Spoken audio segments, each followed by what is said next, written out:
professor Dr. Asdrubal Falavigna, nosso vice-reitor da Universidade de Caxias do Sul, Chair of AO SPIN International Board e especialista em neurocirurgia e muitas outras qualificações e premiações internacionais. Professor Asdrubal, muito bem-vindo, obrigado. Obrigado, Sescom. Agradeço toda essa atividade da Pró-Reitoria de Pesquisa, em nome do nosso Pró-Reitor Sescom. Realmente é importante, nós temos um canal de divulgação das coisas boas que são inúmeras que a gente faz aqui dentro da instituição.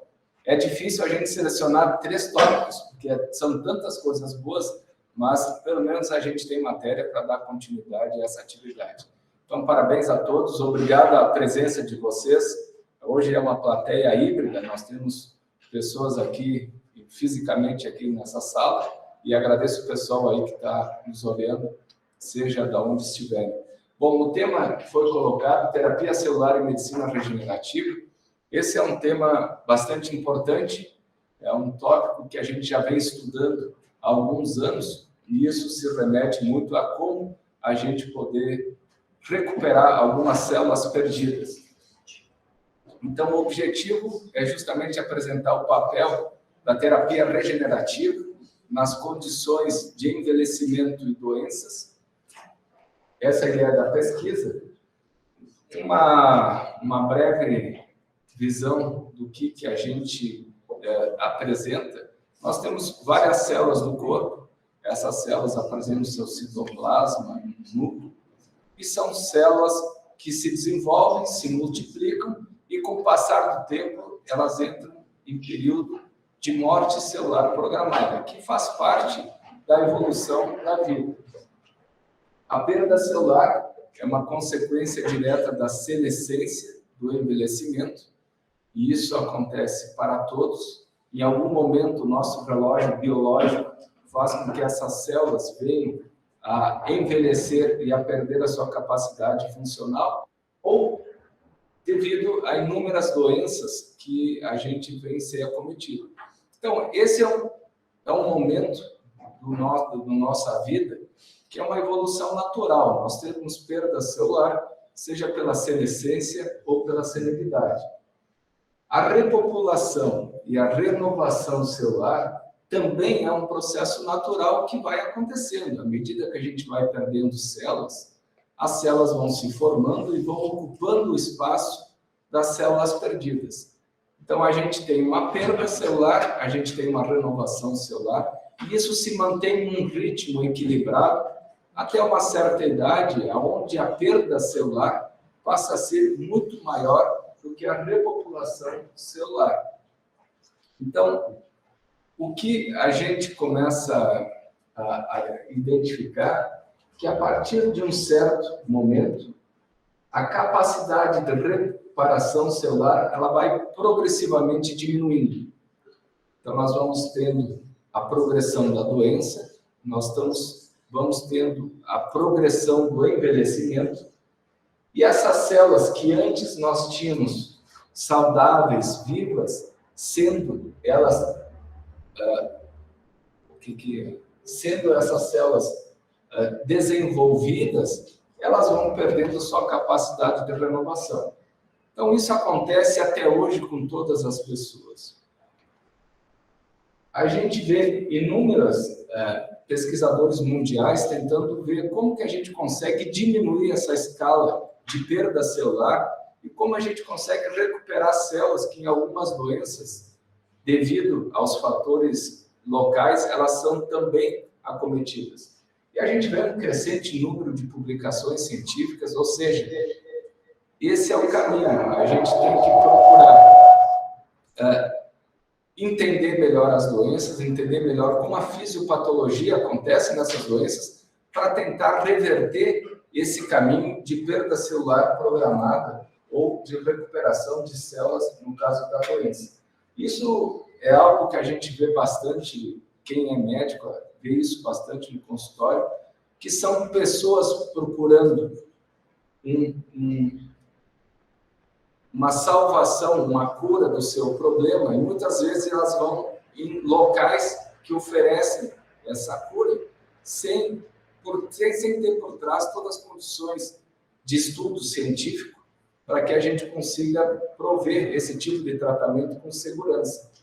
Então, não existe milagre atrás. Isso é realmente muito importante colocar para todos que estão nos ouvindo, que toda terapia celular, ela tem um limite, ela tem uma pesquisa atrás, sempre procurando manter a segurança do paciente.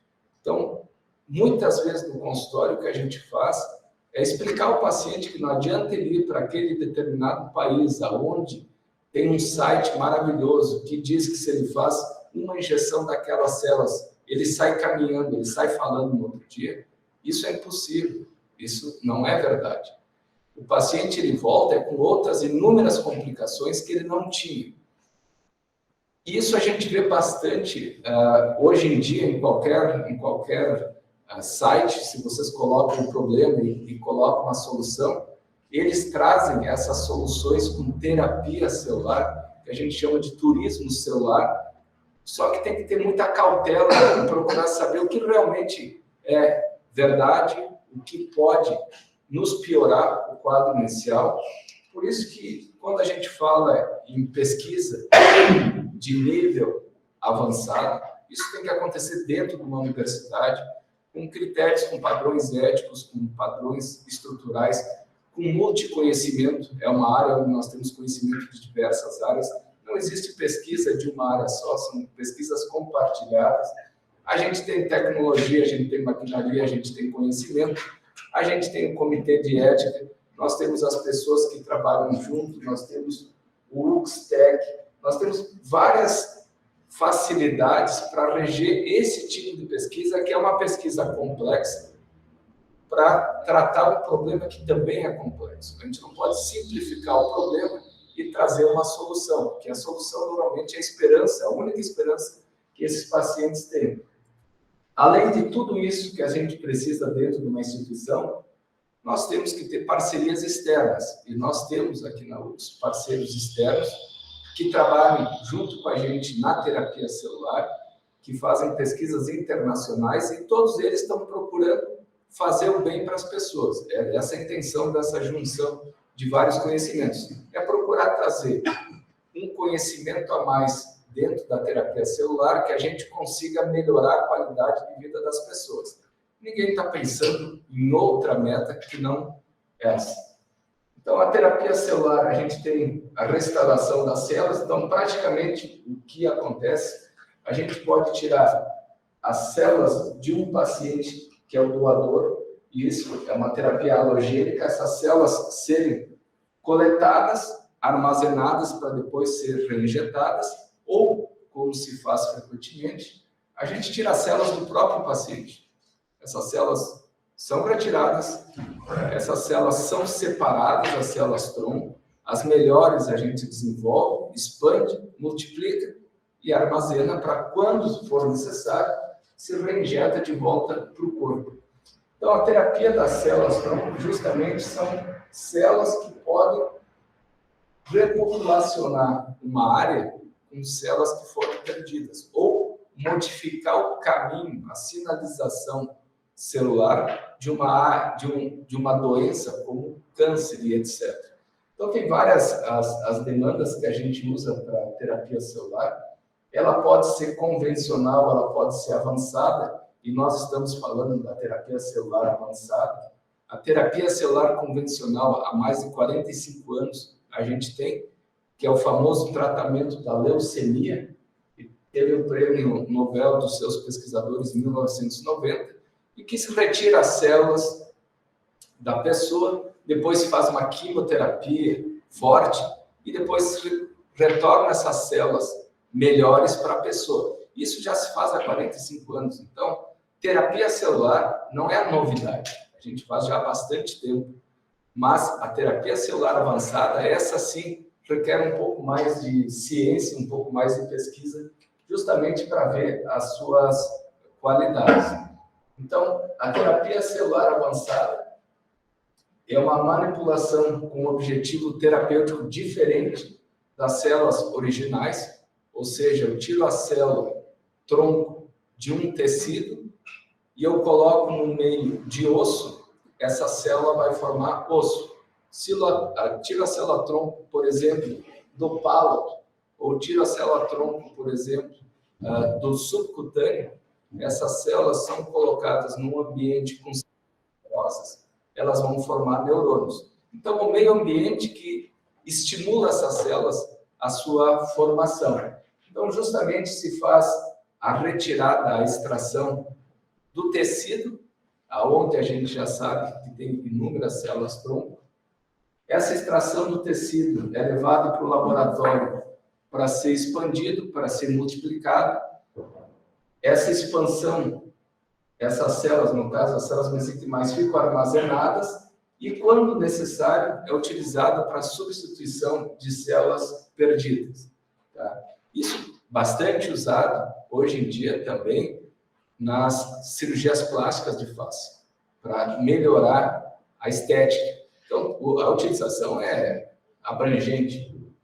Então, se eu colocar aqui esse slide, áreas de aplicação da terapia celular, área neurológica, endocrinológica, cirurgia plástica, renal, oftalmológica, cardiológica, ou seja, doenças tem em todos os tecidos, em todos os órgãos, em todos os sistemas. O envelhecimento acomete o corpo como um todo.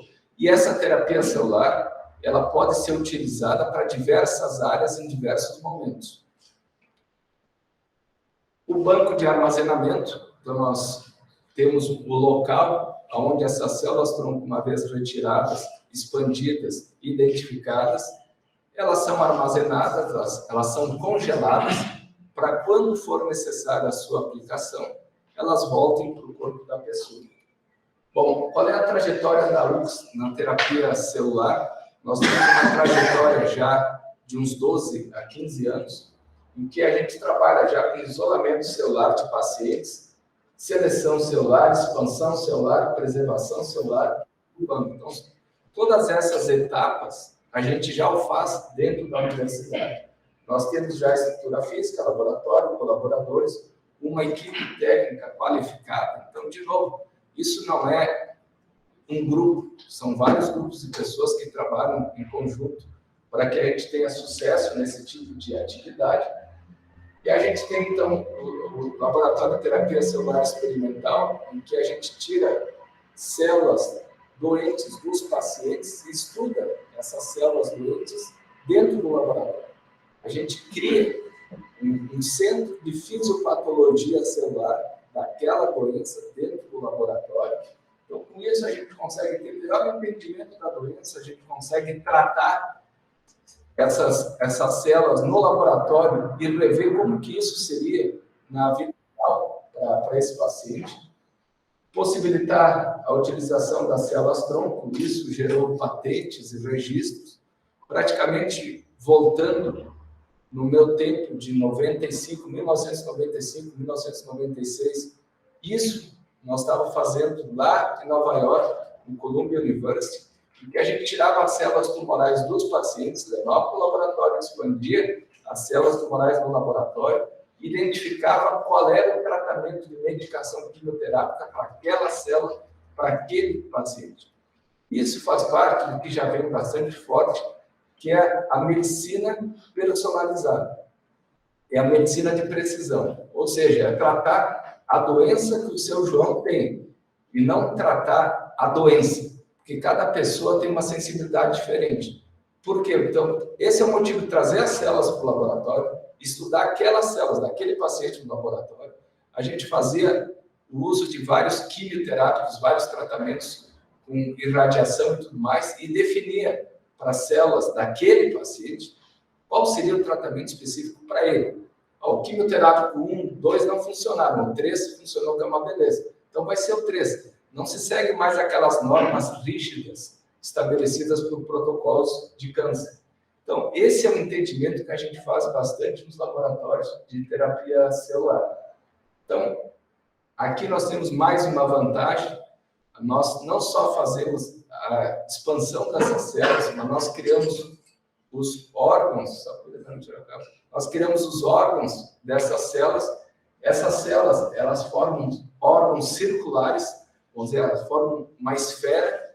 Essa esfera, ela é utilizada na parte de entendimento da doença, e essa esfera também, essas esferas múltiplas, elas podem ser recolocadas no paciente para tratamento do seu problema.